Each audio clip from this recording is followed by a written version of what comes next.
Hello students, welcome to La Excellence IAS academy. ఈరోజు మనం December 3 నాటి ఈనాడు న్యూస్ పేపర్లోని ఇంపార్టెంట్ కరెంట్ అఫైర్స్ గురించి డిస్కస్ చేద్దామండి. బిఫోర్ దట్ మనము ప్రీవియస్ క్లాస్లోని క్వశ్చన్ ఆఫ్ ద డే గురించి చూద్దాము. జాతీయ పగడపు దిబ్బల పరిశోధనా కేంద్రం National Coral Reef Research Institute ఇటీవల ఎక్కడ స్థాపించబడింది? లాస్ట్ క్లాస్లో ఎన్సీఆర్ఆర్ఐ గురించి మనము డిస్కస్ చేయడం జరిగింది. ఆ కంటెక్స్ట్లో ఈ క్వశ్చన్ని ఫ్రేమ్ చేశాను అండి. 4 ఆప్షన్స్ని ఇచ్చాను. కరెక్ట్ ఆప్షన్ని ఐడెంటిఫై చేద్దాం. భారతదేశపు మొట్టమొదటి జాతీయ పగడపు దిబ్బల పరిశోధనా కేంద్రాన్ని ఇటీవల సౌత్ అండమాన్లోని చిడియాటాపు ప్రాంతంలో ఎస్టాబ్లిష్ చేయడం జరిగింది. దీని యొక్క ముఖ్య ఉద్దేశం ఏంటి అండి? మెరైన్ బయోడైవర్సిటీని కాపాడడం, రీఫ్ రీస్టోరేషన్ మరియు క్లైమేట్ ఇంపాక్ట్ స్టడీస్ అనేవి దీని యొక్క ప్రధాన ఫోకస్గా మనం చూడవచ్చు. అలానే దీనిని ministry of environment, forest and climate change నిర్వహించడం జరుగుతుంది. తీర ప్రాంతాలలో సహజ రక్షణ కవచాలుగా ఉండే ఈ కోరల్ రీఫ్స్ ని ప్రొటెక్ట్ చేయడం, కన్జర్వ్ చేయడం దీని యొక్క ప్రధాన ఉద్దేశం. సో ఆన్సర్ ఏమవుతుంది? సి, సౌత్ అండమాన్, దక్షిణ అండమాన్ అనేది మనకి ఇక్కడ కరెక్ట్ ఆప్షన్. ఈరోజు మన ఫస్ట్ ఆర్టికల్ చూడండి. ఏమిటి సంచార్ సాథీ? ఈ ఆర్టికల్ సంచార్ సాథీ మొబైల్ యాప్కి సంబంధించి అండ్ దానికి సంబంధించిన కీలక అంశాలను వివరించడం జరిగింది. ఇందులోని కీ పాయింట్స్ ఇప్పుడు చూద్దాం. సైబర్ మోసాలపై ఫిర్యాదు చేసేందుకు కేంద్ర ప్రభుత్వం సంచార్ సాథీ అనే యాప్ని తీసుకురావడం జరిగింది. అండ్ ఈ యాప్ని మ్యాండేటరీగా ప్రతి మొబైల్, ఇప్పుడు రాబోయే ప్రతి మొబైల్లోనూ దీనిని తప్పనిసరిగా ప్రీ ఇన్స్టాల్ చేయాలి, మరియు దానిని డిలీట్ చేయడానికి కూడా అవకాశం ఉండదు అని కేంద్రం ఆదేశాలు జారీ చేసింది. అండ్ ఓల్డ్ మొబైల్స్లో సాఫ్ట్వేర్ అప్డేట్ ద్వారా కూడా దీనిని ఇన్స్టాల్ చేయడానికి కేంద్రం చర్యలు తీసుకుంటుంది. ఈ యాప్ తప్పనిసరి అని కేంద్రం తన ఆదేశాలలో పేర్కొనడంతో తీవ్ర ఆందోళన వ్యక్తమవుతుంది. ఈ నేపథ్యంలో అసలు ఈ యాప్ ఎలా పనిచేస్తుందనేది ఆసక్తికరంగా మారింది. మొబైల్ వినియోగదారుల భద్రత, సైబర్ మోసాలను అరికట్టడం కోసం కేంద్ర ప్రభుత్వం తీసుకొచ్చిన సంచార్ సాథీ యాప్లో అనేక అధునాతన ఫీచర్లు ఉన్నాయి. ఈ యాప్ను మొబైల్ ఫోన్లో ఇన్స్టాల్ అయిన తర్వాత ఫోన్ నెంబర్ కేంద్రీకృత డేటాబేస్ దీంతో అనుసంధానమవుతుంది. చట్టబద్ధంగా తీసుకున్న ప్రతి మొబైల్ వివరాలు రికార్డ్ అయి ఉంటాయి. ఫోన్ పోయినా, దొంగతనానికి గురి అయినా ఈ యాప్ ద్వారా బ్లాక్ చేసేలా ఫిర్యాదు చేసుకోవచ్చు. ఆ తర్వాత సంబంధిత మొబైల్ ఎక్కడా పనిచేయకుండా అన్ని నెట్వర్క్లను ఈ యాప్ ద్వారా అలర్ట్ చేయడం జరుగుతుంది. దాంతో సిమ్ మార్చిన ఫోన్తో ఉపయోగం లేకుండా పోతుంది. అలానే ఈ యాప్ ద్వారా ఇంకొక అడ్వాంటేజ్ ఏంటి అంటే, అనుమానిత కాల్స్, మెసేజ్లు వచ్చినప్పుడు కాల్ లాగ్ నుంచే నేరుగా ఫిర్యాదు చేసుకోవచ్చు. అంతేకాకుండా మీ పేరు మీద ఎన్ని మొబైల్ కనెక్షన్లు ఉన్నాయో తెలుసుకోవడానికి కూడా ఈ యాప్ అనేది సహకరిస్తుంది. అండ్ మీకు తెలియకుండా మీ పేరు మీద అనధికారికంగా ఏవైనా మొబైల్ ఫోన్ కనెక్షన్స్ ఉంటే వాటిని ఫిర్యాదు చేయడానికి కూడా అవకాశం ఉంటుంది. మొబైల్ చోరీకి గురైన, పొరపాటున పారేసుకున్న బ్లాక్ చేసే సదుపాయం ఇందులో ఉంది. మొబైల్ ఫోన్ ప్రామాణికతను సంచార్ సాథీ యాప్ సహాయంతో గుర్తించవచ్చు. సెకండ్ హ్యాండ్ మొబైల్ కొనుగోలు చేసేటప్పుడు వినియోగదారులకు ఈ ఫీచర్ అనేది ఉపయోగపడుతుంది. ఈ యాప్ను ఈ ఏడాది 2025 జనవరిలోనే విడుదల చేయడం జరిగింది. కానీ ఇప్పటి వరకు ఇది వాలంటరీగా ఉంది. బట్ ఇప్పటి నుంచి ఇది ఖచ్చితంగా ప్రతి మొబైల్ ఫోన్లోనూ ఇన్స్టాల్ చేసే విధంగా కేంద్రం ఆదేశాలు జారీ చేసింది. ఇది ఆండ్రాయిడ్, ఐఓఎస్ ప్లాట్ఫామ్లలో అందుబాటులో ఉంది. ఈ యాప్కి సంబంధించి హిందీతో పాటు 21 ప్రాంతీయ భాషలలో ఫీచర్స్ అందుబాటులో ఉన్నాయి. ఇది దేశవ్యాప్తంగా దాదాపు అన్ని మొబైల్ కంపెనీల కస్టమర్లకు అందుబాటులో ఉంది. సంచార్ సాథీ యాప్కి సంబంధించిన కీలక ఇన్ఫర్మేషన్ అండి. అండ్ దీనికి సంబంధించి మరొక కొంత సమాచారాన్ని మనం చూద్దాము. Government to smartphone makers preinstall Sanchar Saathi on every new phone and no users can't delete it. అంటే ప్రతి మొబైల్ ఫోన్లోనూ కూడా ఖచ్చితంగా ముందుగానే ఈ ఫీచర్ని అందుబాటులోకి తీసుకురావాలి. And Apple, Samsung, Vivo, Oppo వంటి మొబైల్ మ్యానుఫ్యాక్చరర్స్ 90 రోజుల గడువుని అడగడం జరిగింది. అలానే ఆల్రెడీ ఎగ్జిస్టింగ్ ఫోన్స్ అన్నిటికీ కూడా సాఫ్ట్వేర్ అప్డేట్ ద్వారా దీనిని అందుబాటులోకి తీసుకురానున్నారు. ఇప్పటి వరకు ఇది కేవలం ఆప్షనల్గా ఉండేది. బట్ ఈ రోజు నుంచి ఖచ్చితంగా మ్యాండేటరీగా దీనిని అన్ని ఫోన్లకి అనుసంధానం చేయనున్నారు. అండ్ దీనికి సంబంధించి మరింత సమాచారం చూద్దాము. ఈ సంచార్ సాథీ ద్వారా ఏమేమి ఫీచర్స్ అనేవి అందుబాటులో ఉన్నాయి అనేది చూస్తే, block your lost or stolen phones using IMEI number ద్వారా మీకు కోల్పోయిన ఫోన్ కానీ లేదా దొంగిలించబడిన ఫోన్ కానీ వెంటనే బ్లాక్ చేయడం జరుగుతుంది. See all numbers registered in your name, మీ పేరు మీద ఉన్న రిజిస్టర్డ్ మొబైల్ నెంబర్స్ వివరాలను అందిస్తుంది. ఒకవేళ అనధికారికంగా రిజిస్టర్డ్ అయ్యి ఉంటే వెంటనే వాటిని బ్లాక్ చేయడానికి కూడా ఫిర్యాదు చేయడానికి అవకాశం ఉంటుంది.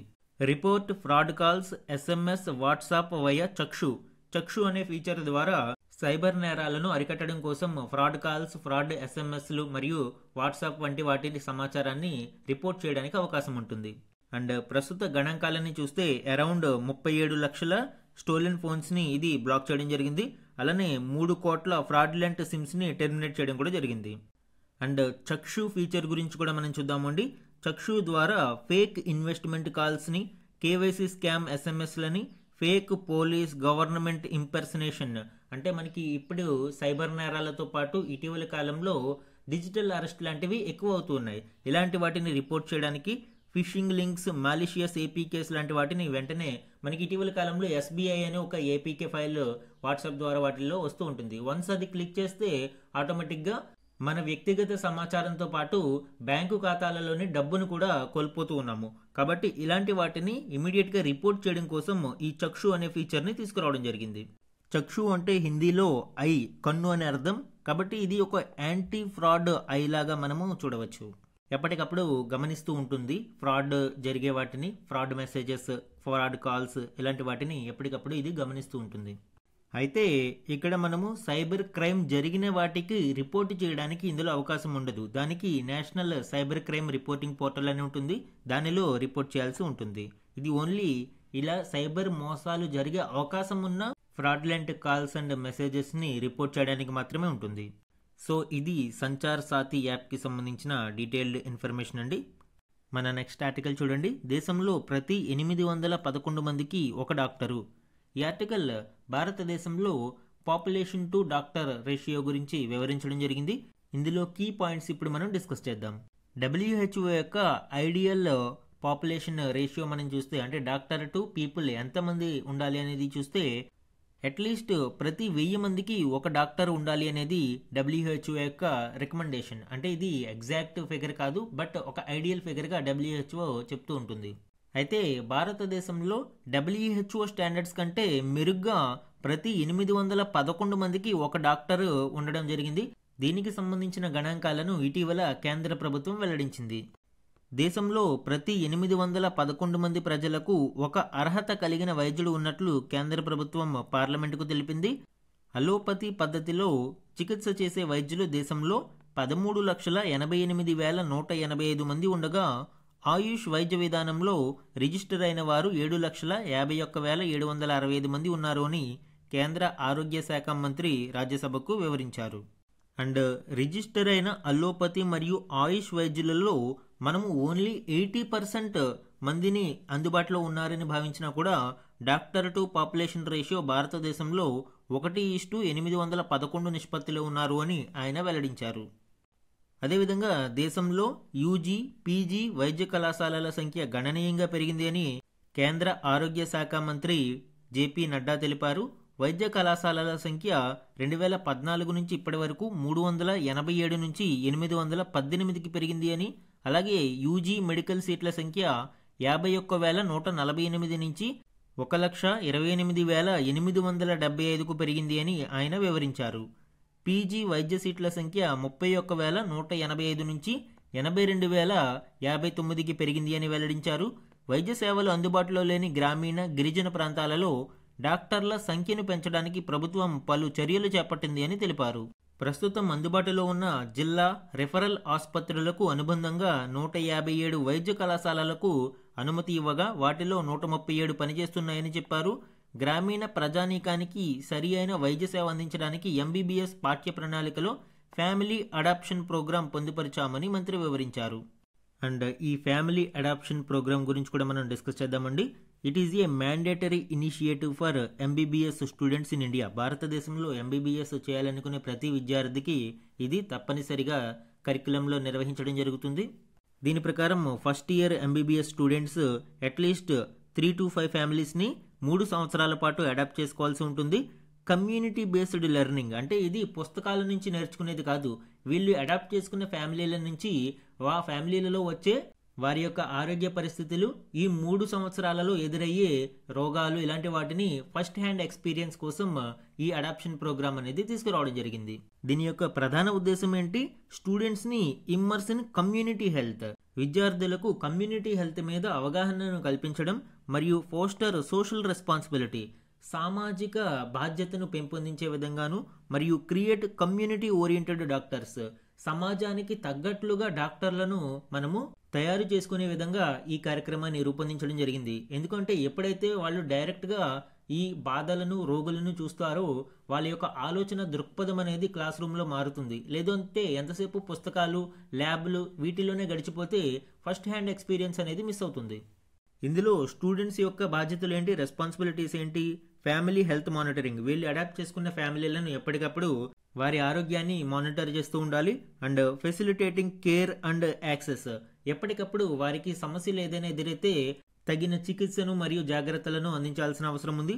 అలానే రికార్డ్ కీపింగ్ అనేది కూడా ఇక్కడ వీరికి ప్రధాన బాధ్యతగా మనం చూడవచ్చు. ఏ ఏ ప్రాంతాలలో ఈ ప్రోగ్రామ్ ఇంప్లిమెంటేషన్ జరుగుతుంది అంటే assigned to villages or marginalised areas, ఎక్కడైతే ఈ వైద్య సదుపాయాలు చాలా స్వల్పంగా, కనిష్ట స్థాయిలో ఉంటాయో అలాంటి ప్రాంతాలలో, మార్జినలైజ్డ్ ఏరియాస్లో health care centres not covered ఏవైనా ప్రాంతాలు ఉంటే అలాంటి ప్రాంతాలలో ఈ ప్రోగ్రామ్ని ఇంప్లిమెంట్ చేయడం జరుగుతుంది.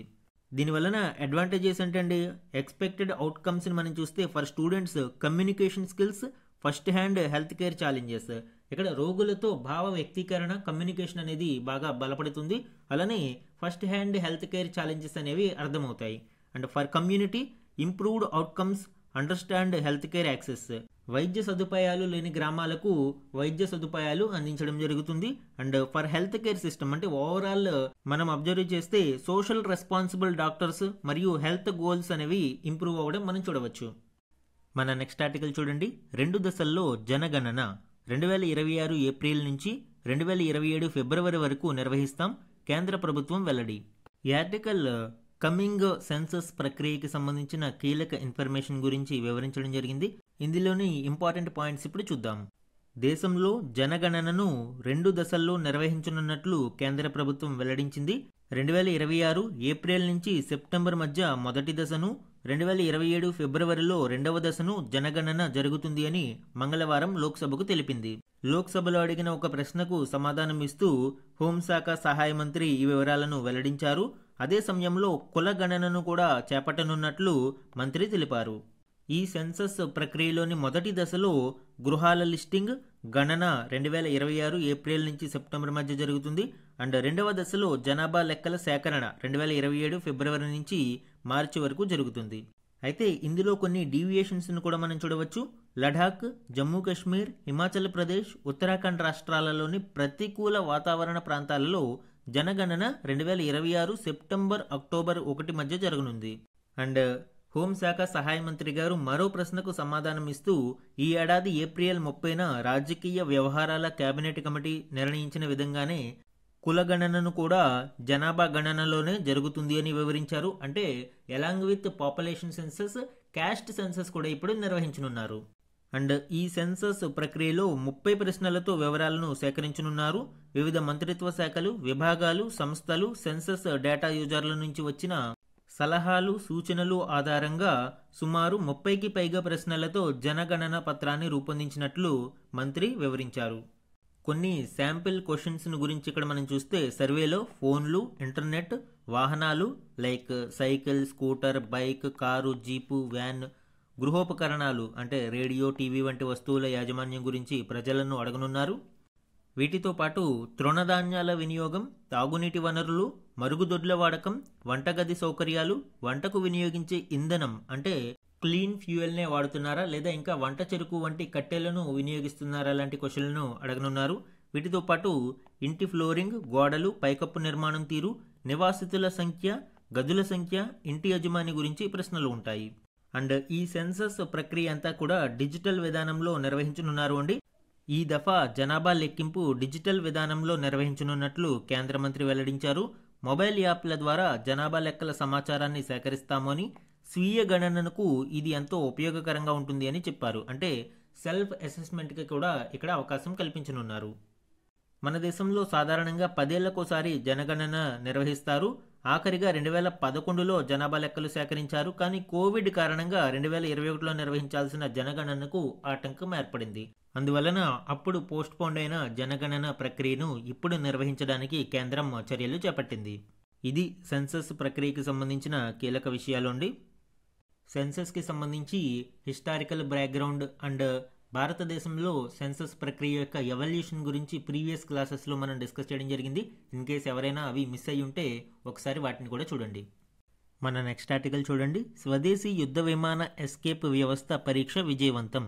ఈ ఆర్టికల్ ఇటీవల DRDO నిర్వహించిన హైస్పీడ్ రాకెట్ స్లెడ్ టెస్ట్ విజయవంతమైన నేపథ్యంలో దానికి సంబంధించిన వివరాలను వెల్లడించడం జరిగింది.